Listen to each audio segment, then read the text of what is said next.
எந்த நேரத்திலும் உனக்கு கதவு திறக்கப்படலாம். கர்த்தர் உங்களுக்காக கதவை திறக்க போகிறார்.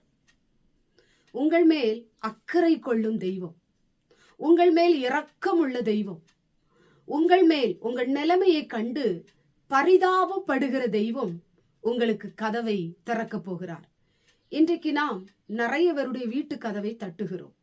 சொந்தக்காரருடைய வீட்டு கதவை தட்டுறோம், பிள்ளைகளுடைய வீட்டு கதவை தட்டுறோம், நண்பர்களுடைய வீட்டு கதவை தட்டுகிறோம்.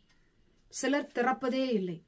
சிலருடைய மன கடினத்தின் நிமித்தம் கதவை திறப்பதே இல்லை. ஆனா ஆண்டவர் அப்படிப்பட்டவர் அல்ல.